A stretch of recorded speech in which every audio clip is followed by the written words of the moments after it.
নমস্কাৰ the cross কাৰেণ্টৰ এই বিশেষ অনুষ্ঠান কথোপকথনলৈ মই খগেন কলিতাই আপোনালোক আটাইকে স্বাগতম জনাইছোঁ। আমাৰ সমাজত কিছুমান মানুহ থাকে যিবোৰ মানুহক আপুনি ঘৃণা কৰিব পাৰে, বেয়া পাব পাৰে, বিৰোধিতা কৰিব পাৰে, কিন্তু তেওঁলোকৰ অস্তিত্বক অস্বীকাৰ কৰিব নোৱাৰে।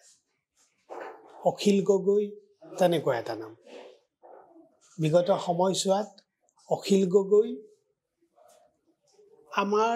অসমীয়া সমাজখনৰ, অকল অসমীয়া সমাজ বুলি ক'লেই ভুল হ'ব, সামগ্ৰিকভাৱে অসমৰ মানৱ সমাজখনৰ এজন অতন্দ্ৰ প্ৰহৰী হৈছে। বিধানসভাৰ ভিতৰে বাহিৰে বিধায়ক অখিল গগৈ যিবোৰ বিষয় উত্থাপন কৰি আহিছে, এই বিষয়ে জনসাধাৰণৰ সমস্যাবোৰক তুলি ধৰিছে আৰু এই সমস্যাবোৰৰ সমাধানৰ কাৰণে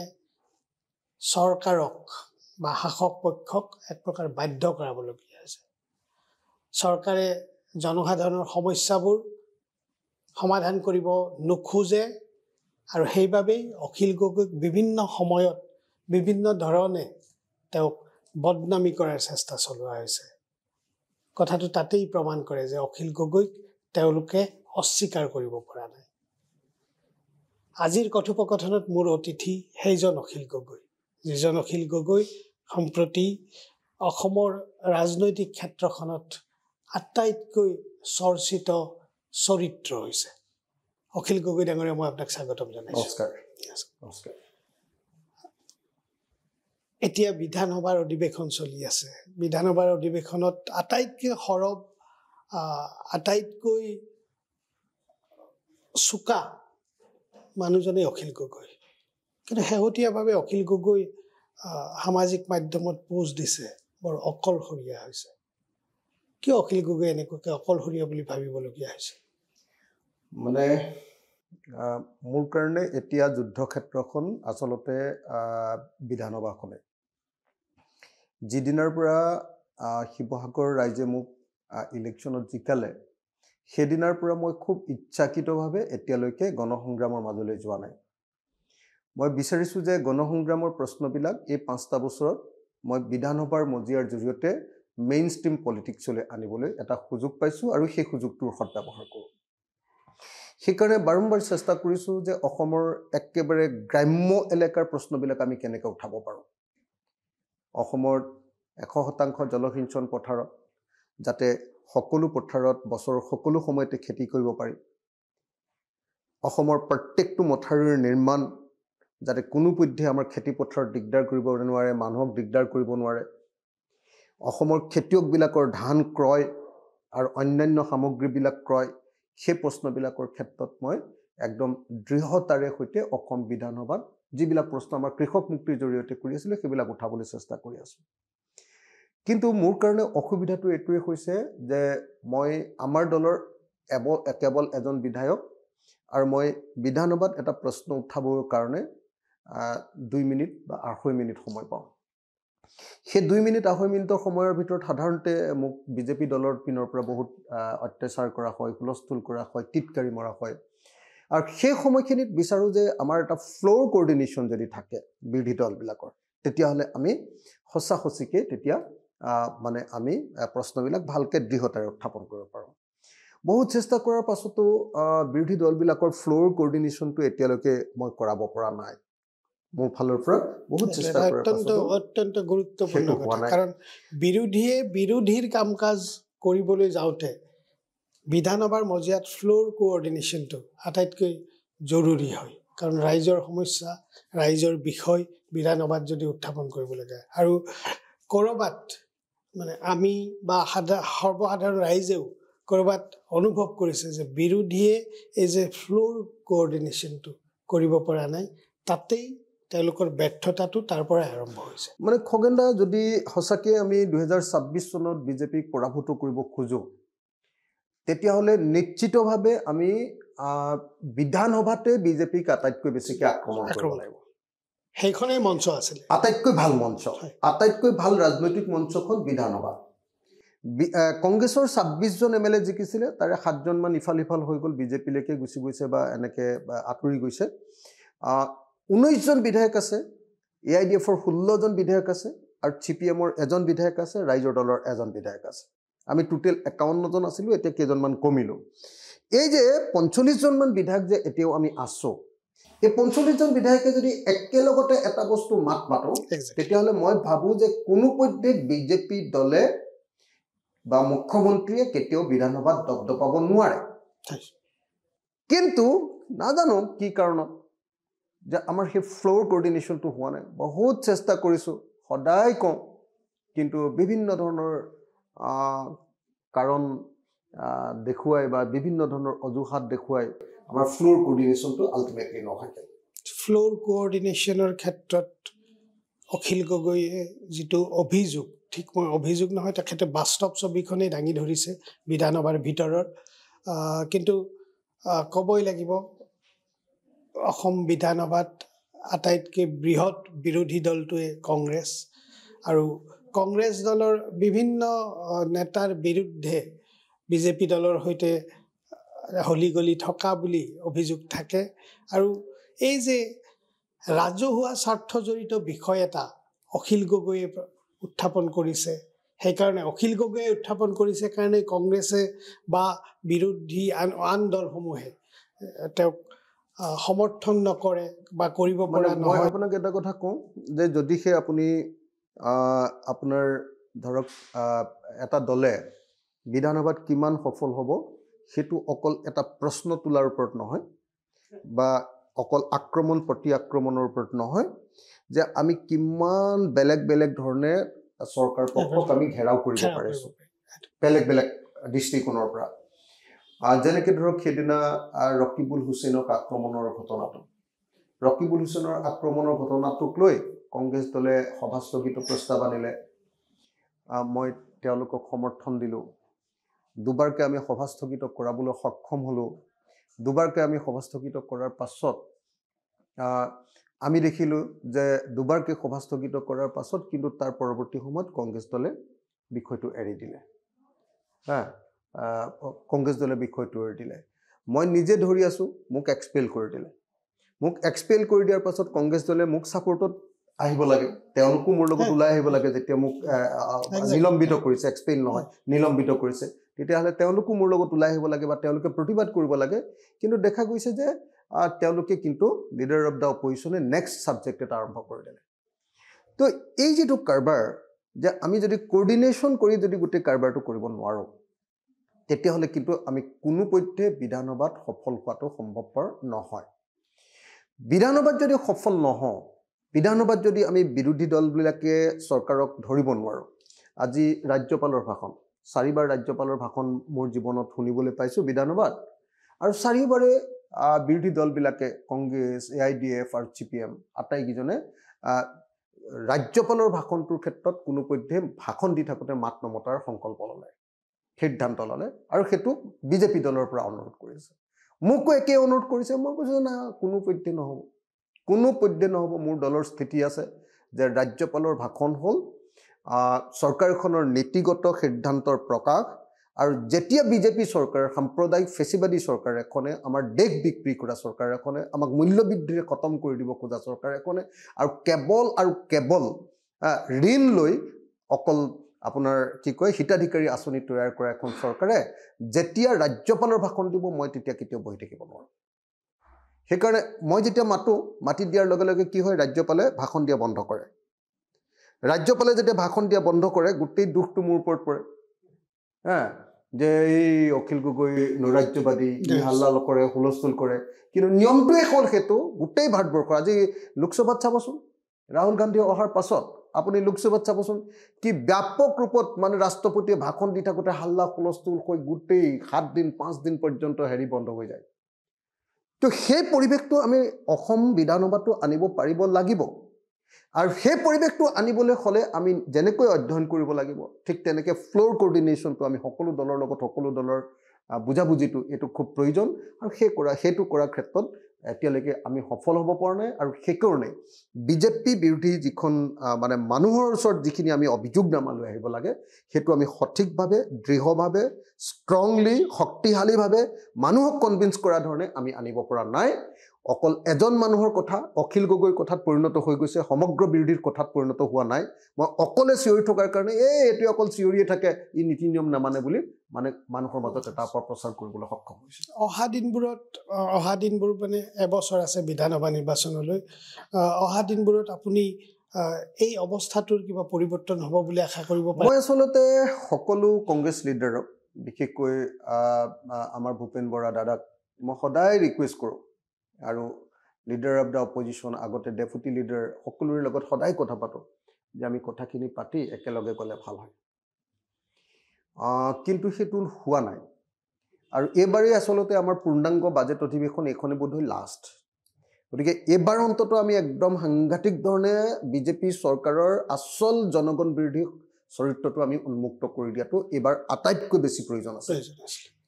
মই কিন্তু মোৰ নিজৰ সময় মাত্ৰ সামান্য সময়খিনি যিখন আছে 2 মিনিট বা 2.5 মিনিট, তাৰ ভিতৰত কিন্তু অসমৰ মুখ্যমন্ত্ৰীকো উদঙাই দিবলৈ চেষ্টা কৰিছোঁ।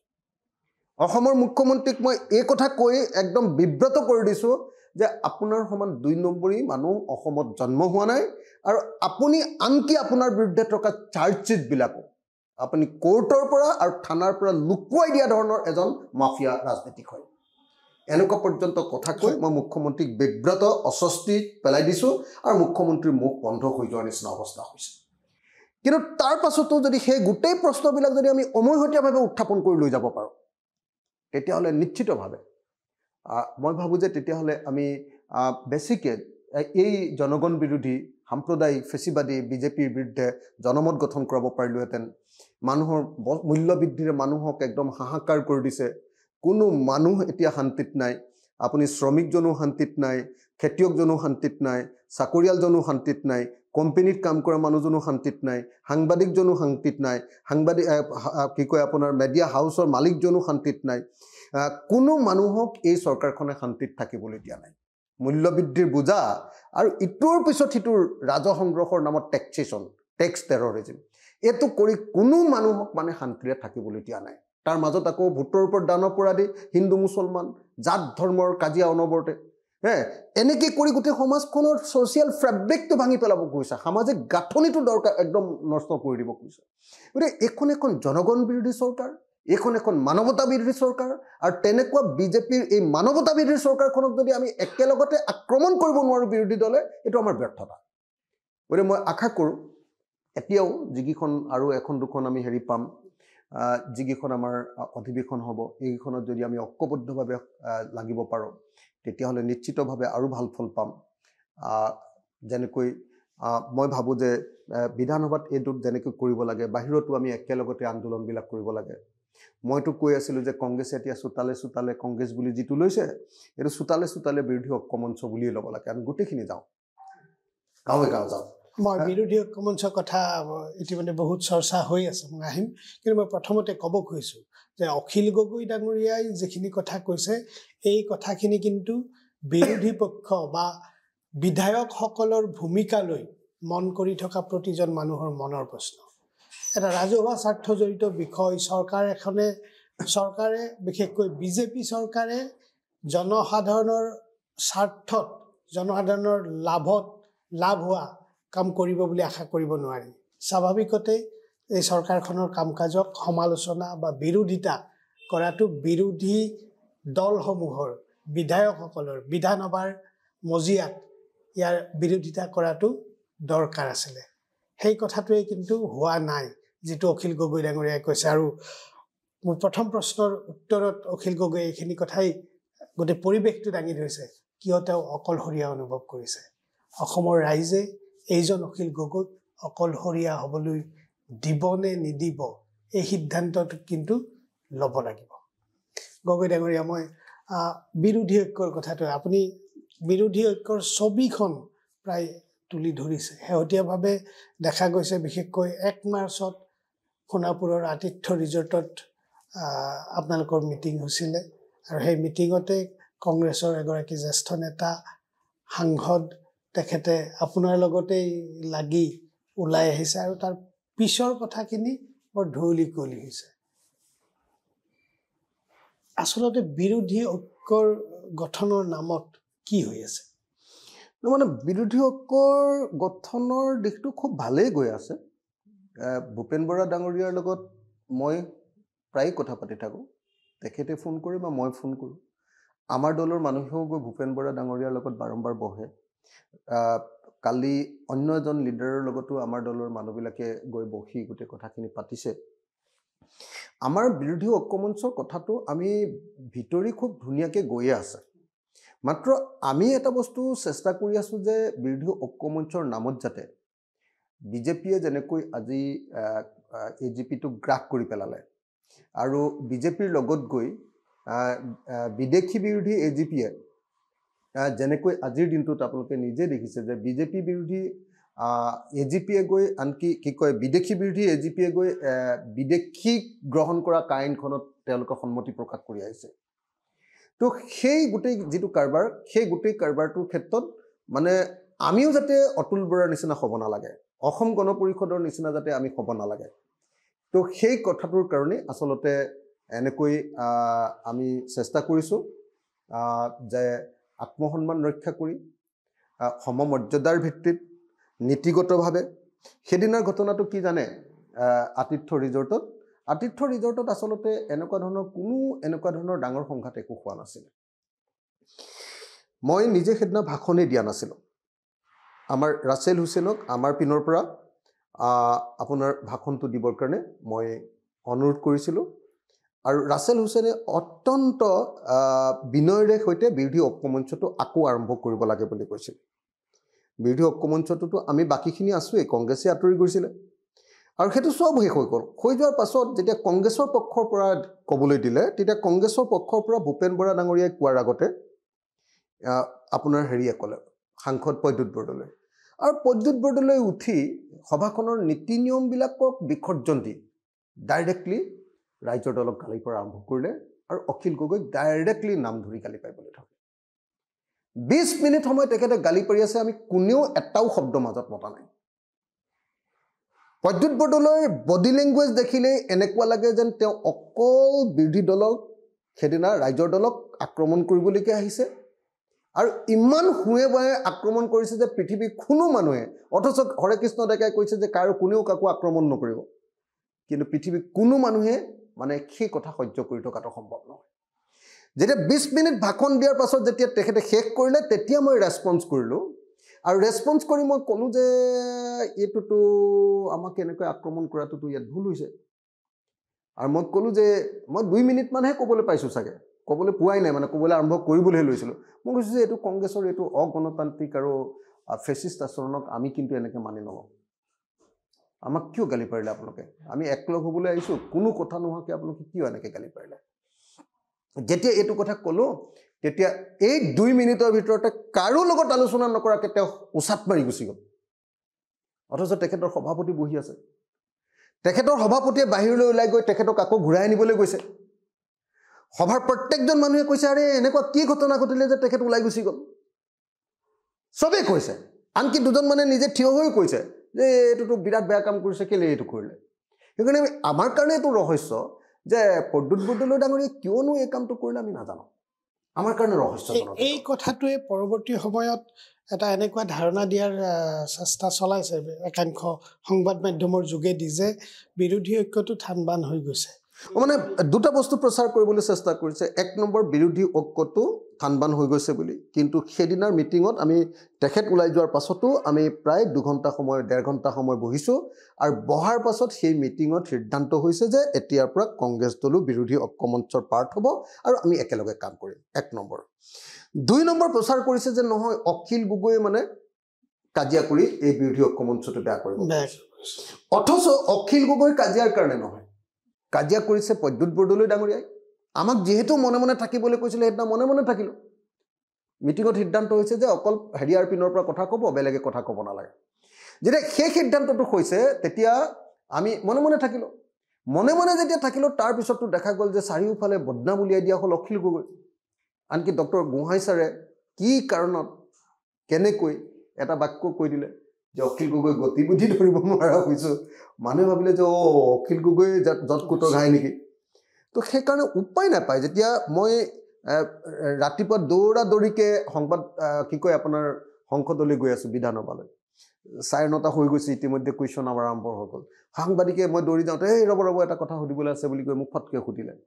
সুধোতে মই ক'লোঁ যে চক বুদ্ধিজীৱীসকল নিৰপেক্ষ হ'ব লাগে তাৰমানে মই কৈছিলোঁ যে মধ্যস্থতাকাৰীসকল নিৰপেক্ষ হ'ব লাগে নহ'লে এনেকৈ বক্তব্য দি দিলে তো আমাৰ মাজত ভুল বুজাবুজি হৈ যাব তেতিয়া ফলাফল শূন্য হ'ব সেই কথাটোৱে কৈছিল আৰু সেই কথাটোক লৈ বিভিন্নজনে বিভিন্ন ধৰণৰ হেৰি উলিয়াই মোৰ বিৰুদ্ধে আক্ৰমণ কৰাৰ চেষ্টা কৰিছে কিন্তু মই এটা কথা দৃঢ়তাৰে সৈতে কওঁ যে সেইদিনা প্ৰদ্যুৎ বৰদলৈৰ বক্তব্য আছিলে এটা ৰাষ্ট্ৰীয় দলৰ এটা আঞ্চলিক দলৰ ওপৰত কৰা অপদমনৰ বহিঃপ্ৰকাশ সেইদিনা তেখেতে প্ৰথম ৰাতিতে মেকুৰী মাৰিবা বুলি যিটো নিয়ম আছে তেখেতে প্ৰথম দিনা আহিয়ে প্ৰথমবাৰৰ কাৰণে তেখেতক মই মিটিঙত দেখিছোঁ প্ৰথম দিনা আহিয়ে আমাক কেনেকৈ ধমকি দি বহুৱাই দিব কৈছিল আমি যদি বহি গ'লোহেঁতেন আমি যদি একো নকলোহেঁতেন তেতিয়াহ'লে আঞ্চলিকতাবাদৰ সেইদিনা জাতীয়তাবাদৰ ৰাষ্ট্ৰীয়তাবাদৰ ওচৰত পৰাজয় হ'লহেঁতেন আৰু সেইকাৰণে তাৰ উত্তৰটো দিলোঁ তাৰ পাছতো ভূপেন বৰা ডাঙৰীয়াই আমাক যথেষ্ট সমালোচনা কৰিছে যথেষ্ট টানকৈ কৈছে কিন্তু ভদ্ৰভাৱে কৈছে ওলাই যোৱা নাই এই যে ভদ্ৰভাৱে কৈছে তেখেতৰ কথাবিলাক আমি 45 মিনিটমান তেখেতৰ গালি আমি খাইছোঁ বিভিন্ন কথা কৈছে আমি শুনিছোঁ কিন্তু তাৰ উত্তৰ যেতিয়া দিছোঁ আৰু ভদ্ৰভাৱে যেতিয়া দিছোঁ তেতিয়া কিন্তু সকলোৱে এটা কথা কৈছে যে হয় সকলো দলৰ প্ৰতি সন্মান যদি কংগ্ৰেছ দলে প্ৰদৰ্শন নকৰে তেতিয়াহ'লে বিৰোধী ঐক্য মঞ্চ এইটো এটা প্ৰশাসনত পৰিণত হ'ব গতিকে মই ভাবোঁ যে এইটো এটা নীতিগত কথা যে ৰাষ্ট্ৰীয়তাবাদী দলে আমাৰ ওপৰত আধিপত্য চলাব নে আমাৰ প্ৰতি সমান সন্মান প্ৰদৰ্শন কৰিব ৰাষ্ট্ৰীয়তাবাদী দলৰ কথামতে আমি যদি ঠাণ্ডা হৈ যাওঁ কাইলৈ অসম গণ পৰিষদে যেনেকৈ কা আইনখনক সমৰ্থন কৰি দিলে কাইলৈ দিল্লীৰ কথামতে মই উদ্ভৱ কৰিব লাগিব সেইকাৰণে কালি যেতিয়া প্ৰতিদিন টাইমত গৈছোঁ প্ৰতিদিন টাইমত যেতিয়া নিতুমণি শইকীয়া ডাঙৰীয়াই মোক কৈছে যে আপুনি এটা কথা মনত ৰাখিব আপুনি কিন্তু মানে নেজ পেলাই নিদিব আপুনি মেকুৰী নহ'ব আপুনি ফেওৰা নহ'ব আপুনি কিন্তু বাঘ হৈ আপুনি এই মঞ্চটো আগবঢ়াই লৈ যাব লাগিব মানে নিতুমণি শইকীয়াই যিটো কথা বুজি উঠে সেই কথাটো যদি আন পলিটিকেল মানুহবিলাকে বুজি নুঠে যে ঐক্যমঞ্চ হ'লেও আমি ৰাষ্ট্ৰীয়তাবাদৰ ওচৰত কেতিয়াও আত্মসমৰ্পণ কৰিব নালাগিব আৰু অসমৰ স্বাৰ্থক আমি সুৰক্ষিত কৰিব লাগিব তাৰ কাৰণে এখন কমন মিনিমাম প্ৰগ্ৰেম আমাক লাগিব আৰু আমাৰ প্ৰতি সন্মানজনক আচৰণ কৰিব লাগিব যাতে কাইলৈ আমাক ধমকি দি এইটো নকৰিলে তোমালোকক উলিয়াই দিম বুলি যাতে ক'ব নোৱাৰে তাৰ কাৰণে আগতীয়াকৈ আমাৰ মাজত বুজাবুজি লাগে সেই কথাটোকে কোৱাৰ কাৰণে সেই নীতিগত প্ৰশ্নটো উত্থাপন কৰাৰ কাৰণে যদি অখিল গগৈক বেয়া বুলি কয়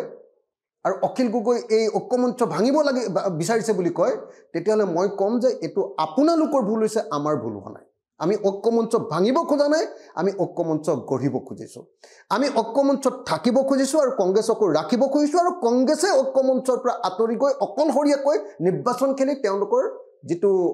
তেওঁলোকৰ আমাৰ ওপৰত আধিপত্যটো সেইটো দেখুৱাই ইতিমধ্যে দুবাৰ তিনিবাৰ দি দিছে দুবাৰ তিনিবাৰ তেখেতসকলে এনেকুৱা ঐক্যমঞ্চ ভাঙি আমাক এই শিক্ষা দি দিছে এই শিক্ষা বাৰম্বাৰ পাই থকাৰ পাছত যদি মই সদায় প্ৰত্যেকটো প্ৰশ্নতে যদি সদায় মানে কংগ্ৰেছৰ গালিটোকে খাই থাকোঁ তেতিয়াহ'লে নিশ্চিতভাৱে মই অসমৰ স্বাৰ্থ পূৰণ কৰিব নোৱাৰিম কাইলৈ মই আল্টিমেটলি কি মই যদি কংগ্ৰেছ দলৰ সমৰ্থনত যদি চৰকাৰ এখন হ'ল কংগ্ৰেছৰ মুখ্যমন্ত্ৰী হ'ল আমাৰ দলো যদি তাত সোমালো তেতিয়াহ'লে সদায় অতুল বৰাৰ নিচিনাকৈ তেওঁলোকে যি কয় তাকে মানি চলিব লাগিব গতিকে সেইকাৰণে মই আপোনালোকক এটাই কথা ক'ব খুজিছোঁ অসমবাসী ৰাইজক মই হাতযোৰ কৰি এটা কথা ক'ব খুজিছোঁ যে ৰাইজৰ দলে বিজেপিক সম্পূৰ্ণৰূপে প্ৰতিহত কৰিবৰ কাৰণে সংকল্পবদ্ধ ৰাইজৰ দলে কংগ্ৰেছৰ লগত একেলগতে কাম কৰিবৰ কাৰণে ইতিমধ্যে আমাৰ সাধাৰণ সভাত সংকল্প গ্ৰহণ কৰা হৈছে সেইটো মই ইচ্ছা কৰিলেও সভাপতি হিচাপে মই ভাঙিব নোৱাৰোঁ সেইটো আমাৰ সাধাৰণ সভাৰ সিদ্ধান্ত কিন্তু একেটা সময়তে আমাৰ সাধাৰণ সভাই এই কথা মোক অথৰিটি দিছে যে এই যিটো সম্পৰ্ক এইটো কিন্তু সন্মানজনক হ'ব লাগিব আৰু আসনো আমি সন্মানজনকভাৱে লাভ কৰিব লাগিব অখিল গগৈৰ এই আহ্বানটোক বিৰোধী দলসমূহে কংগ্ৰেছকে ধৰি বিৰোধী দলসমূহে কি ধৰণে গ্ৰহণ কৰে এইটো তেওঁলোকৰ কথা হ'ব কিন্তু এটা কথা ঠিক সেয়া হ'ল যে বিৰোধী ঐক্য আজি যি হাৰত সৰ্বসাধাৰণ ৰাইজে বিচাৰিছে আৰু সেই কথাটো বিজেপিয়ে শাসক দল বিজেপিয়ে বুজি পাইছে কাৰণে তেওঁলোক শংকিত হৈ উঠিছে আৰু সেইবাবে বিজেপিয়ে মানে একচুৱেলি হেৰিটো ইউনাইটেড ফ্ৰণ্টটো আমাৰ বিৰোধী ঐক্যমঞ্চটো হোৱাটো নিবিচাৰে সেইকাৰণে বিভিন্ন ধৰণৰ এজেণ্টবিলাকক তেওঁলোকে ব্যৱহাৰ কৰি আমাৰ ইউনিটিটো ভাঙি দিব খোজে আৰু বিজেপিয়ে এটা কথা অন্তত খাটাংকে জানে যে যদি আমি বিৰোধী ঐক্যমঞ্চ ঐক্যবদ্ধ হ'ব পাৰোঁ আৰু যদি এতিয়াৰ পৰা কাম আৰম্ভ কৰোঁ আৰু যদি সঁচা সঁচিকে যদি আমি সন্মানজনক প্ৰপৰ্চনত মানে কোন জিকিব পাৰে তেনেকুৱা ধৰণৰ কেণ্ডিডেট ঠিক কৰি লৈ যাব পাৰোঁ তেতিয়াহ'লে 2026 চনত অসমৰ সকলো মানুহে বিজেপিক পৰাভূত কৰিবৰ কাৰণে সাজু হৈ আছে মাত্ৰ কেইটামান বিজেপিৰ পকেট ভোট আছে সেই পকেট ভোটখিনিৰ বাহিৰে আচলতে সমগ্ৰ অসমৰ মানুহ বিজেপিক পৰাভূত কৰিবৰ কাৰণে মানে এতিয়া ৰৈ আছে আৰু সেইবাবে এটা চক্ৰই য'ত শাসক পক্ষৰ নিৰ্দেশতে হওক বা পৰামৰ্শতে হওক তেওঁলোকে প্ৰধানকৈ অখিল গগৈৰ বিশ্বাসযোগ্যতা নোহোৱা কৰাৰ বাবে যি কোনো ধৰণে ৰাইজৰ মাজত কেতিয়াবা ভূপেন বৰাৰ বিশ্বাসযোগ্যতা নাইকিয়া কৰিব খোজে আমি সদায় দেখি আহিছো যে ভূপেন বৰাই এইটো বিজেপিৰ বিৰুদ্ধে শক্তিশালী ষ্টেণ্ড লয় কিন্তু মাজে মাজে প্ৰচাৰ কৰি দিয়ে যে এই ভূপেন বৰাই বিজেপিৰ লগত বুজাবুজিত আছে নেকি অথচ আমি সদায় দেখি আছো যে ভূপেন বৰাইটো ষ্ট্ৰং ষ্টেণ্ড লৈ আছে বিজেপিৰ বিৰুদ্ধে কথা কোনোদিন গণ্ডগোল দেখা নাই ৰাইজৰ মাজত সন্দেহ বিয়পাই দিব মানে সন্দেহ বিয়পাই আৰু সেইটো মানে হিমন্ত বিশ্ব শৰ্মাৰ নিজৰ প্ৰপোগাণ্ডাৰ পাৰ্ট এটা যে কেতিয়াবা ভূপেন বৰাৰ বিৰুদ্ধে তুমি প্ৰচাৰ কৰা কেতিয়াবা অখিল গগৈ সন্দেহৰ আৱৰ্তত আনা সদায় হিমন্ত বিশ্ব শৰ্মাই কিয় কৈ থাকে যে কংগ্ৰেছৰ চব MLA মোৰ ভিতৰৰ মানুহ মোৰ মানুহ মই ইচ্ছা কৰিলে তেওঁলোকক মোৰ পাৰ্টিলৈ লৈ আহিব পাৰোঁ কিয় কৈ থাকে সেইটোতো সকলো MLA কোনো পৰ্যায়ত কেতিয়াও হিমন্ত বিশ্ব শৰ্মাৰ মানুহ নহয় মিছা কৈতো লাভ নাই সকলো MLAটো কেতিয়াও হ'ব নোৱাৰে আৰু যদি সকলো MLA হ'লেতেন তেতিয়াহ'লেতো ডেফিনেটলি আৰু ৰাষ্ট্ৰপতি নিৰ্বাচনতো আৰু ৰাজ্যসভাৰ নিৰ্বাচনতো বহুত ভোট পালেহেঁতেন তেওঁলোকে সবেতো দিয়া নাই কোনোবাই দিছে কিন্তু তাৰ পাছতো সেইটো বাৰম্বাৰ এই কাৰণে কৈ থাকে যে ভূপেন বৰাক মাতিলে আমাৰ ইয়ালৈ গুচি আহিব ভূপেন বৰাক আমি আমুক দিম এইবিলাক যে কৈ থাকে তাৰ কথাটো হ'ল কনফিউজন সৃষ্টি অথচ ভূপেন বৰাই আমি দেখিছোঁ যে গ্ৰাছৰুটে হওক বা সংবাদ মাধ্যমৰ সন্মুখতে হওক সদায় এই বিজেপি চৰকাৰখনৰ যিবিলাক আপোনাৰ দুষ্কাৰ্য সেই দুষ্কাৰ্যবিলাকক উন্মুক্ত কৰিবৰ কাৰণে চেষ্টা কৰি আছে আৰু আন্তৰিকতাৰে লাগি থকা আমি দেখিবলৈ পাইছোঁ কিন্তু তাৰ পাছত সদায় সন্দেহৰ সৃষ্টি কৰি আছে এবাৰ আৰু এজন মানুহ গৌৰৱ গগৈ যেতিয়া ওলাবলৈ চেষ্টা কৰিছে এতিয়া গৌৰৱ গগৈ সম্পৰ্কে মানুহৰ মনত এটা সাংঘাতিক ধৰণৰ বিভ্ৰান্তিৰ সৃষ্টি কৰিবলৈ সকলোৱে জানে যে গৌৰৱ গগৈ মানে যেতিয়া দেউতাক মুখ্যমন্ত্ৰী আছিলে তেওঁ তেতিয়া ৰাজনীতিত ইমান বেছি একো ৰোল নাছিলে কিন্তু এতিয়া প্ৰত্যেকটো ক্ষেত্ৰতে যি সময়ত হিমন্ত বিশ্ব শৰ্মাই আপোনাৰ তৰুণ গগৈ ডাঙৰীয়াক নিয়ন্ত্ৰণ কৰিছিলে তৰুণ গগৈ ডাঙৰীয়াক প্ৰভাৱান্বিত কৰিছিলে APSC কেলেংকাৰীৰ পৰা NC Hills কেলেংকাৰীৰ পৰা প্ৰত্যেকটো ক্ষেত্ৰত হিমন্ত বিশ্ব শৰ্মাই প্ৰভাৱিত কৰিছিলে যি সময়ত গৌৰৱ গগৈ কোনো কামত সোমোৱা নাছিলে গৌৰৱ গগৈ কি কয় তৰুণ গগৈ পৰিয়ালৰ কোনো মানুহে ৰাজনীতিত সোমোৱা নাছিলে এতিয়া সেই গৌৰৱ গগৈকে প্ৰত্যেকটো কেলেংকাৰীত তেওঁৰ নামটো সোমোৱাবৰ কাৰণে হিমন্ত বিশ্ব শৰ্মাই চেষ্টা কৰিছে অথচ আমি সকলোৱে জানো যে গৌৰৱ গগৈ সেইবিলাক কেলেংকাৰীত জড়িত থকাৰ প্ৰশ্নই নাই তেওঁ সেইবিলাক ৰাজনীতিত নাছিলে সেইকাৰণে আমি দেখিবলৈ পাওঁ যে হিমন্ত বিশ্ব শৰ্মাই টাৰ্গেট কৰি লৈছে কাৰ বিৰুদ্ধে বদনাম কৰিব অখিল গগৈৰ বিৰুদ্ধে বদনাম কৰিব গৌৰৱ গগৈৰ বিৰুদ্ধে বদনাম কৰিব আৰু কি কয় আপোনাৰ ভূপেন বৰাৰ বিৰুদ্ধে বদনাম কৰিব আৰু বাকী যিবিলাকে তেওঁৰ লগত বুজাবুজিত থাকে সেই মানুহবিলাকক তেওঁ ওপৰলৈ উঠাই থাকিব এইটো এটা তেওঁৰ এটা আমি দেখিছোঁ বিভিন্ন সময়ত বহুত আগৰ পৰাই আমি দেখিছোঁ যে তেওঁৰ এটা পদ্ধতি আছে আৰু সেই পদ্ধতিটো কোনো পদ্ধতি কিন্তু জনসাধাৰণৰ স্বাৰ্থত নহয় তেওঁ নিজৰ ক্ষমতাৰ স্বাৰ্থত এনেকুৱা কৰে অখিল গগৈ ডাঙৰীয়াৰ বিৰোধী ঐক্যক লৈ আপোনালোকৰ মানে বিৰোধী ঐক্য হ'ব এইটো মই আপোনালোকক আকৌ কনফাৰ্ম কৰি গ'লোঁ 100% হ'ব তাৰ কাৰণে যি ত্যাগ স্বীকাৰ কৰিব লাগে কৰিম আমি নিজে মুখো পুৰা সম্পূৰ্ণৰূপে এতিয়া বন্ধ কৰি দিছোঁ কিন্তু এই প্ৰপোগাণ্ডাটোৰ জৰিয়তে হিমন্ত বিশ্ব শৰ্মাই বিজেপি এটা চান্স ল'ব খুজিছে কাৰণে এই কথাকেইটা আপোনালোকক হয় এই পৰৱৰ্তী সময়ত বিৰোধী ঐক্যলৈ আৰু বহুত কথা ওলাব বহুত আলোচনাৰ স্কোপ ওলাব কিন্তু মই আপোনাক অলপ সেইটো কথাৰ পৰা আঁতৰাই আনিব খুজিছোঁ সাধাৰণতে দেখা গৈছে আপুনি অত্যন্ত সৰব বিধানসভাত আৰু বিশেষকৈ ৰাজ্যৰ বিত্তীয় অৱস্থাটো লৈ বিশেষকৈ ঋণ লৈ চৰকাৰে যি ধৰণে ৰাজ্য চলোৱাৰ পৰিকল্পনা কৰিছে তাক লৈ আপুনি অত্যন্ত সৰব আপুনি বিৰোধিতা হৈছে কিন্তু দেখা গৈছে যে আপোনালোকে যদিও এই কথাবোৰ তুলিছে আপুনি বিশেষকৈ কাৰণ বিৰোধী বাকীসকলে অন্তত ৰাইজৰ মাজত এই কথাবোৰ প্ৰচাৰ কৰিব পৰা নাই বৰ্তমানৰ যি বিত্তীয় পৰিস্থিতিটো কিন্তু আপুনি অত্যন্ত অধ্যয়নশীল এগৰাকী ব্যক্তি ৰাজ্যৰ বিত্তীয় অৱস্থাটো আপুনি এবাৰ খুব চমুকে অকমান মানে সাধাৰণ মানুহে এই কথাটো আপুনি এনেকুৱা পৰিস্থিতিটো এনেকুৱা নহয় যে ৰাজ্যখন দেউলীয়া হৈ গৈছে এনেকুৱা নহয় কিন্তু পৰিস্থিতিটো এনেকুৱা যে আমাৰ এবছৰৰ বাজেট যে কাইলৈ সোমবাৰে দিব সোমবাৰে যে বাজেট দিব সেই বাজেটতকৈ আমাৰ ধাৰৰ পৰিমাণ বাঢ়ি গ'ল গোটেই বছৰটোৰ যিমান বাজেট আছে তাতকে আজিৰ দিনটোত আমাৰ ধাৰৰ পৰিমাণ বেছি এইটো এটা ভয়ংকৰ কথা যি সময়ত আমাৰ জিডিপি অসমৰ ক্ষেত্ৰত জিএছডিপি বুলি কয় মানে ষ্টেট হ'লে মানে জিএছডিপি হৈ যায় জিএছডিপিৰ বৃদ্ধিৰ হাৰ যিমান তাতকৈ আমাৰ ঋণৰ বৃদ্ধিৰ হাৰ কেইবাগুণো বেছি মানে জিএছডিপি বৃদ্ধি হোৱা নাই এনেকুৱা নহয় অসমৰ জিএছডিপি বৃদ্ধি হৈ আছে কিন্তু অসমৰ জিএছডিপি বৃদ্ধি হোৱাতকে আমাৰ ঋণৰ বৃদ্ধিৰ হাৰটো বহুত বেছি গতিকে এইটো এটা অত্যন্ত ভয়ংকৰ ঘটনা যদি আপোনাৰ আমাৰ জিডিপিৰ বৃদ্ধিৰ হাৰ যদি 10 বা 12% ক'বাত কেতিয়াবা হৈছে তো এভাৰেজ উলিয়াব লাগিব দেই সেই সময়ত কিন্তু আমাৰ ঋণৰ বৃদ্ধিৰ হাৰ 48% গতিকে কি ভয়ংকৰ ধৰণৰ এটা অৰ্থনৈতিক সংকটৰ পিনে আমি গৈ আছো এই কথাটো প্ৰত্যেকজন অসমীয়াই বুজি পোৱা দৰকাৰ এটো এক নম্বৰ কথা দুই নম্বৰ কথা আজি গোটেই ভাৰতবৰ্ষৰ ভিতৰত যদি আপুনি চাই যে ডাঙৰ ৰাজ্যবিলাকৰ ভিতৰত আটাইতকৈ কম গড় জনমূৰি আয় অসমৰে ভাৰতবৰ্ষৰ 36খন ৰাজ্য আৰু কেন্দ্ৰীয় শাসিত অঞ্চল সৰু সৰু অঞ্চলবিলাকো যদি ধৰো তেতিয়া হলে অসম 36খন ৰাজ্য আৰু কেন্দ্ৰীয় শাসিত অঞ্চলৰ ভিতৰত তলফালৰ পৰা 5 নম্বৰ গড় জনমূৰি আয় কি এজন মানুহৰ এবছৰৰ ইনকাম জিএছডিপিয়ে ইমান অৰ্থনৈতিক ৰূপটো প্ৰকাশ নকৰে কিন্তু আসল অৰ্থনৈতিক ৰূপটো প্ৰকাশ পায় যে মানুহ এজনৰ ইনকাম কিমান এবছৰৰ ইনকাম কিমান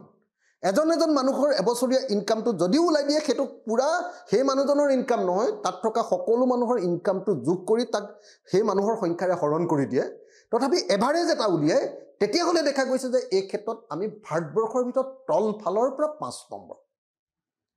আজিৰ দিনটোত আমাৰ গড় জনমূৰি আয় 1,35,000 টকা আৰু সিকিমৰ গড় জনমূৰি আয় 1,65,000 টকা কি 5,65,000 টকা সিকিমৰ গড় জনমূৰি আয় 5,65,000 টকা আৰু অসমৰ গড় জনমূৰি আয় 1,35,000 টকা আনতে গোৱাৰ নিচিনা এখন সৰু ৰাজ্য একো নাই না তেল আছে না কয়লা আছে না চুনিল আছে না চাহপাতৰ আছে না আপোনাৰ ইমান ডাঙৰ মানে মানুহৰ জনসংখ্যা আছে না কিবা আপোনাৰ কি কয় আপোনাৰ আমাৰ এনেকুৱা ধৰণৰ খেতিবাতি আছে একো নাই ইমান ডাঙৰ খেতিবাতি আছে একো নাই সেই সিকিমৰ এজন মানুহৰ এবছৰৰ ইনকাম 6,72,000 টকা আৰু আমাৰ এজন মানুহৰ ইনকাম এবছৰত 1,35,000 টকা এটা ভয়ংকৰ ঘটনা হয়নে নহয় আপুনি সব গতিকে ৰাজ্যখন যে এই মুহূৰ্তত আমি সকলো ফালে পাছ পৰা অকল অৰ্থনৈতিক ক্ষেত্ৰতে নহয় দেই আপুনি চাব যে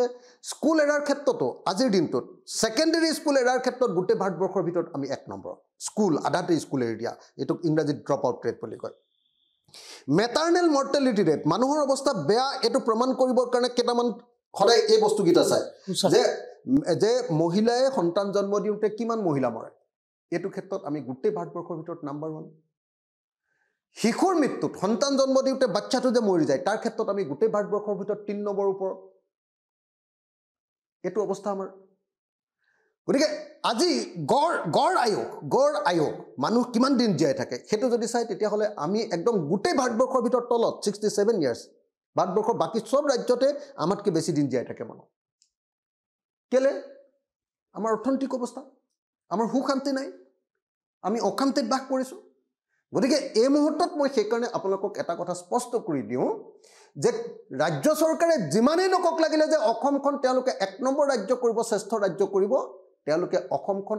এটা ক্ষেত্ৰতো 1 নম্বৰ ৰাজ্য ভালৰ ক্ষেত্ৰত কৰিব পৰা নাই, বেয়াৰ ক্ষেত্ৰত কৰিছে। মই ক'লো মেটাৰনেল মৰ্টেলিটি ৰেটৰ ক্ষেত্ৰত 1 নম্বৰ, এনেকৈ মই কেইবাটাও কথা ক'লো। স্কুললৈ নোযোৱা ল'ৰা ছোৱালীৰ ক্ষেত্ৰত 1 নম্বৰত, এনৰলমেণ্টৰ ক্ষেত্ৰত কম এনৰলমেণ্ট আমাৰ, সেইটোৰ ক্ষেত্ৰত 1 নম্বৰ। এইবিলাকতহে আমি 1 নম্বৰ। কোনো পৰ্যায়ত দৰিদ্ৰতাৰ ক্ষেত্ৰত আমি ভাৰতবৰ্ষৰ ভিতৰত 5 নম্বৰত দৰিদ্ৰতা,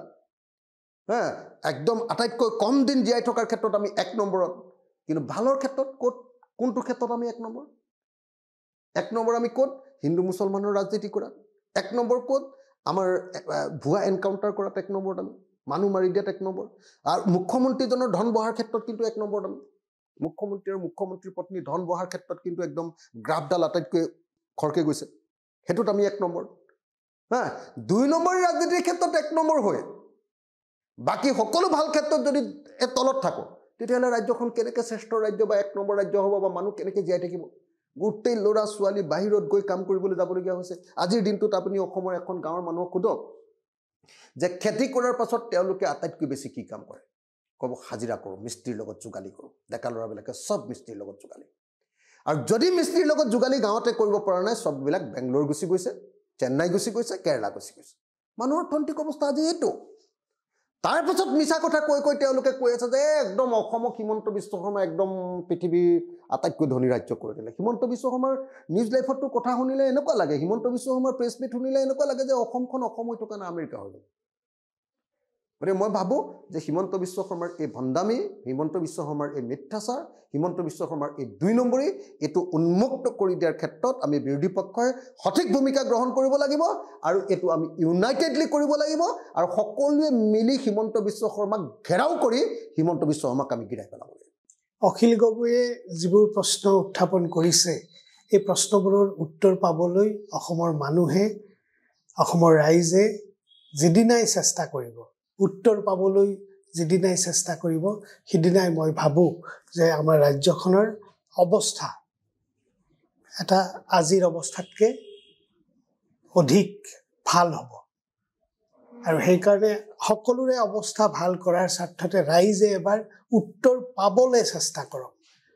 অখিল গগৈ প্ৰশ্ন তুলিছে, আৰু এই প্ৰশ্নবোৰ, অখিল গগৈ তোলা প্ৰশ্নবোৰ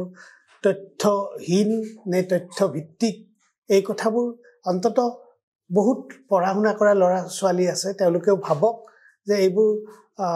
হয়নে নহয়, সঁচা, ইয়াৰ সত্যতা কিমান আছে, এই কথাবোৰ চাওক। আৰু তাৰপিছত এই উত্তৰ কিয় হৈছে এনেকুৱা, এই কথাবোৰৰ উত্তৰ যিদিনাই পাবলৈ চেষ্টা কৰিব, মই নিশ্চিত যে আমাৰ অৱস্থা সলনি হ'ব।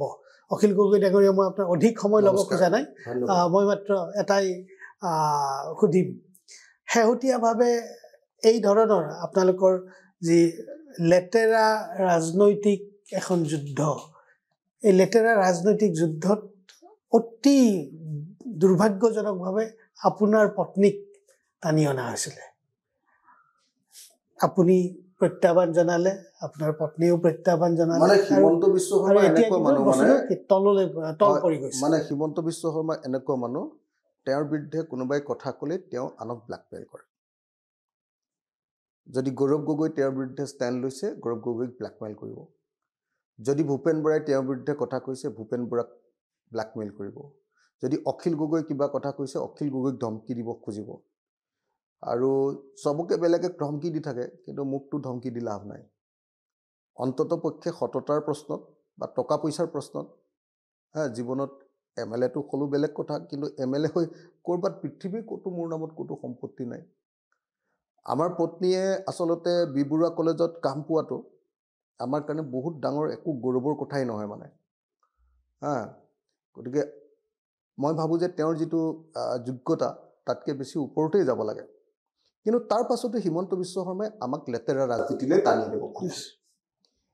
গতিকে হিমন্ত বিশ্ব শৰ্মাক চেলেঞ্জ কৰি দিলোঁ যে ঠিক আছে, আপুনি প্ৰমাণ কৰক। আমাৰ শ্ৰীমতীয়ে চিঠিত দি দিলে যে আপুনি প্ৰমাণ কৰক, মই চাকৰিটো এৰি দিবলৈ মই আজিৰ পৰা কামেই নাযাওঁ, আপুনি খালি অনুমতি দি দিয়ক, কাম দিব যাব নালাগে বুলি, আৰু এনকুৱাৰী কৰক। মই নিজেও দি দিলোঁ। তেতিয়া তেওঁ ভয়ত পলাই পত্তন দিলে। তাৰপিছত এইবাৰ তেওঁ ক'লে যে নহয়, আপুনি চেণ্ডেল পিন্ধা মানুহজনে কেনেকৈ চানমাৰীত ঘৰ কিনিলে? আৰে মোৰ পত্নীয়ে তোমাতকৈ বেছি দৰমহা পায়। তুমি গোটেই অসমখনকে মোটামুটি কিনি পেলাইছা এফালৰ পৰা সিফাললৈকে। তো মোৰ পত্নীয়ে 14 লোচা মাটিৰ এটা পুৰণা ঘৰ আজি 10 বছৰ আগত কিনিলে হেতুক তুমি বিধানসভাত এটা ডাঙৰ ইস্যু কৰি পেলালা তো তেতিয়া আমি চ্যালেঞ্জ কৰিলো যে ঠিক আছে সেই ঘৰটোৰ ওপৰতো তোমালোকে তদন্ত দিয়া তেও সাহস নকৰিলে তেও জানে যে আমি কেনেকৈ চলিছো আমাৰ ঘৰটো দেখিলে গম পাব যে এটো এমএলএ থকা ঘৰ হয় নে নহয় এজন প্ৰফেসৰ থকা ঘৰ হয় নে নহয় আমি যেনেকৈ থাকো তেওতো বহিবলৈকে বেয়া পাব চাগে আমি যেনেকৈ থাকো তো গতিকে আমি তেওঁক চ্যালেঞ্জ কৰিলো আৰু আমাৰ সততাৰ ওপৰত প্ৰশ্ন নুঠাবৰ কাৰণে তেওঁক কৈ দিলো তেওঁ ভয়তে পলালে তেওঁ ভয়তে পলাই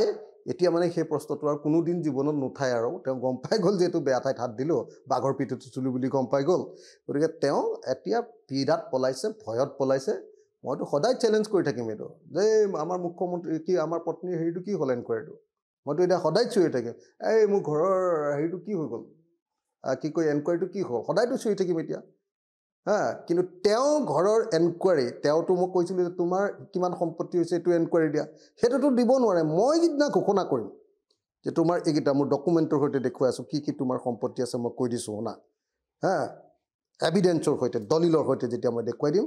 তেতিয়া তেওঁক অসমৰ মানুহে কুকুৰে নোখোৱা কৰিব কুকুৰে কাইট নোখোৱা বুলি কয় নহয় কুকুৰে কাইট নোখোৱা কৰি দিব এইজনেই অখিল গগৈ যাৰ এই ধৰণৰ সাহস আছে যে ক'ব পাৰে যে হয় মোৰ বিৰুদ্ধে যদি কিবা অভিযোগ আছে এই অভিযোগৰ তদন্ত হোক এই যি ক্ষমতা এই সততা আৰু শক্তি সাহস কিমান ৰাজনীতিকৰ আছে আপোনালোকে অন্তত চাব মই পুনৰ কৈছো যে অখিল গগৈ যিবোৰ কথা কৈছে বিগত সময়ছোৱাত দেখা গৈছে অখিল গগৈৰ বিৰুদ্ধে বিভিন্ন ধৰণৰ অভিযোগ দুৰ্নীতিৰ অভিযোগ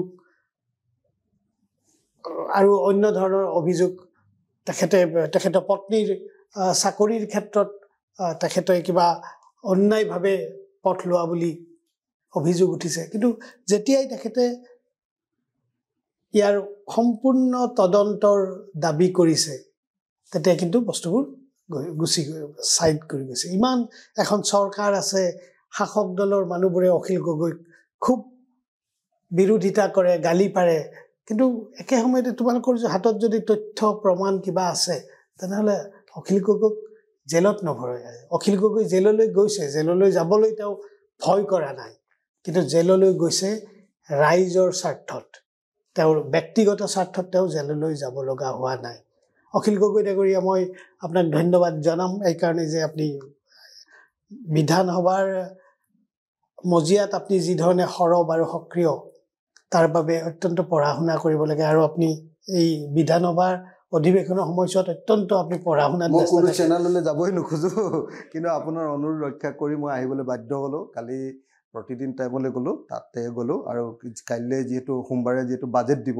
এতিয়া মোৰ কাৰণে পুৰা ইকনমিটো অসমৰ ইকনমিটো পঢ়ি থকাটো মোৰ কাৰণে এসেনশিয়াল যিকোনো সময়ত তৰ্ক বিতৰ্ক কৰিবলৈ আলোচনা কৰিবৰ কাৰণে মই সেইকাৰণে অলপ ব্যস্ত আছো সেইকাৰণে বহু চেনেলে মাতি আছে কিন্তু যাব পৰা নাই মই অসমবাসী ৰাইজক এইটোই কথা দিব খুজিছো আপোনালোকে ভয় নাখাব আমি সকলোৱে সন্মিলিতভাৱে বিৰোধী ঐক্য মঞ্চ গঠন কৰি আমি বিজেপিক পৰাভূত কৰিম আমি কেতিয়াও অসমৰ মানুহৰ অন্যায় হোৱাৰ কাম নকৰো আৰু বিজেপিক যদি পৰাভূত কৰিব নোৱাৰো আপোনালোকৰ নিচিনাকে মোৰ কাৰণেও কেতিয়াও সুখ নাই মোৰ ওপৰত 165টা কেছ বিজেপি ঢালি দিছে এনআইএ এনএসএ ইউএপিএ সববিলাক ভাৰতবৰ্ষত দিব পৰা সৰ্বোচ্চ আক্ৰমণবিলাক তেওঁলোকে মোৰ ওপৰত কৰিছে তাৰ পাছতো মই জীয়াই আছো গতিকে কিয় কেনেকৈ জীয়াই আছো আপোনালোকে নিশ্চয় লক্ষ্য কৰিছে কিমান কষ্ট কৰি জীয়াই আছো আৰু সেই কাৰণে কেতিয়াও হিমন্ত বিশ্ব শৰ্মা আৰু বিজেপি কেতিয়াও ৰেহাই দিয়া নহব 2026ত আমি বিজেপিক পৰাভূত কৰিম এয়া আমাৰ সংকল্প অখিল গগৈ ডাঙৰীয়া আপোনাৰ সংকল্প ধন্যবাদ সফল হোক এই আশাই কৰিছো আৰু অহা দিনবোৰত অখিল গগৈ এই যিটো শক্তি এই শক্তিটোৱে অখিল গগৈ এদিন অসমৰ ৰাইজৰ উন্নতি কৰিব সাধন কৰিব মই আপোনাক ধন্যবাদ জনাইছো ধন্যবাদ আজি অনুষ্ঠান ইমানতে সামৰিছো ধন্যবাদ